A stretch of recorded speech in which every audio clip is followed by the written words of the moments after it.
Église Montagne de Transfiguration, chorale élévation de l'Éternel, Pasteur Timothée Kabongo, Germiston Studio, ingénieur Fiston Mukengi, assistant Marcel Ouet. Dieu souverain, asada kama kamolele ngalingi. Divon des hommes, les voix de Dieu, les voix de Dieu, ne sont pas celles des hommes. Et sa pensée, il en est des mais mêmes. pourquoi la haine? Pourquoi la haine? Pourquoi la haine? Pourquoi la haine? Pourquoi la haine? Pourquoi la haine? Contre ton frère. Contre ton frère. Et pourquoi la haine? Pourquoi la haine? Pourquoi la haine? Pourquoi la haine? Pourquoi la haine? Pourquoi la haine? Contre ton frère. Contre ton frère. Pasteur Jalon Moutoum. Kayen Abel, Bamataki na ngomba pour offrir la Kayen amemaki, les fruits de son champ. Kase Abel, Amemaki na ye le premier-né de son troupeau. Maman Marie Ampout. Dieu porta un regard sur Abel. Et sur son offrande, Mais sur Kayen, jamais, même son offrande, Jamais. moi-même son sacrifice. jamais, seulement sur Abel. Oh, aux orgueillés, Jamais, aux arrogants, jamais, aux impudiques. jamais, seulement sur Abel. Oh, mais sur Kayen, Jamais, même son offrande, Jamais. moi-même son sacrifice. jamais, seulement sur Abel. Eh, Kaye azangi kanda, oh, oh. azongeli ndeko na ye. Pour l'hôtel la vie. Ayango bayoka bandeko na ngai. Kaye azangi kanda, azongeli ndeko na ye. Pour l'hôtel la vie. Dieu dit, Kaye, pourquoi es-tu irrité contre ton frère? Et pourquoi ton visage restera battu? Si tu feras mieux, tu relèveras ta tête. Mais si tu agis mal, les péchés se couchent à ta porte. Pourquoi la haine? Pourquoi la haine? Pourquoi la haine? Pourquoi la haine? Pourquoi la haine? Pourquoi la haine? Contre ton frère. Contre ton frère. Maman Iguette Zeba.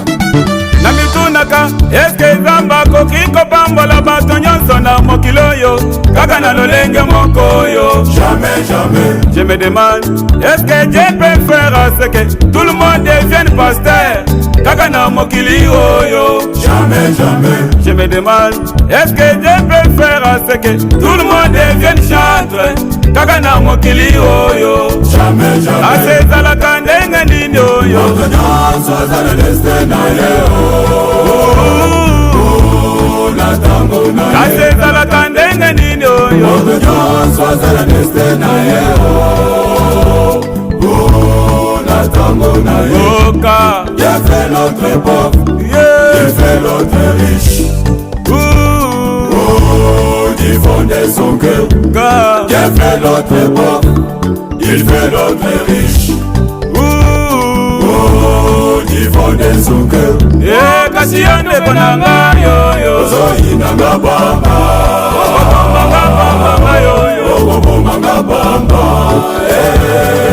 Problème eza ya ngai te o, Problème eza ya ngai te o. totuna Nzambe. Kasi yo ndeko na ngai yoyo. Ozoyinanga bamba, Okobomanga bamba yoyo. okobomanga bamba. Problème eza ya ngai te o, Problème eza ya ngai te o. totuna Nzambe. Olingi okoma Saile, Oboma David, tokoma Esaú. oboma Jacob. Et pourquoi la haine? Pourquoi la haine? Pourquoi la haine? Pourquoi la haine? Pourquoi la haine? Pourquoi la haine? Contre ton frère. Contre ton frère. Et pourquoi la haine? Pourquoi la haine? Pourquoi la haine? Pourquoi la Et haine? pourquoi la haine? Pourquoi la haine? Contre ton frère. Contre ton frère.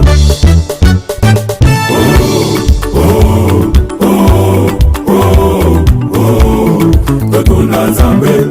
Isala ematina motema nabetela libota na Nzambe oyeba lolenge nini ya komibatela bien car le monde est méchant, le monde est sans pitié, le monde est méchant. Oh, tomibatela bien baninga tofongola Bible na mukanda ya Ewa chapitre 21 verset 1 à 16 dekopesanga matoi iya avait un homme appelé Naboth de Israël. Il avait reçu un héritage auprès de ses pères. C'était une vigne en bonne santé, produisant de bons fruits au bon moment. C'est la fille à l'époque où Akab était le roi d'Israël. Le roi d'Israël, il avait une femme étrangère, Jézabel. Un bon matin, Akab s'est levé en fuyant l'héritage. Cet héritage qui était à Naboth.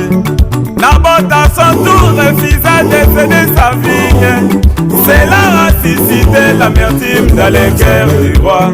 La racine de la haine, c'est l'envie. Et l'envie engendre aussi la jalousie. Et par la jalousie intervient aussi la mort. Et la mort, c'est le résultat de la haine. Jézabel, comme femme du roi, s'est emparée de ravir l'héritage. En versant son sang, les sang innocents, résultat de la mort. Après cela viendra la vengeance de Dieu.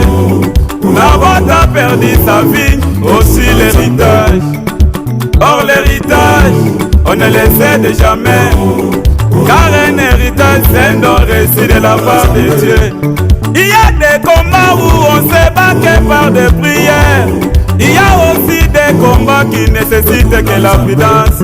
Quand la prudence fait défaut, les peuples tombent. Et mon peuple périt par faute de connaissance. Contrôle bien ton entourage, les liens du service. Sache que ta famille a besoin de toi, ton église besoin de toi, tes pays besoin de ta famille. Bilengela on y batela bien.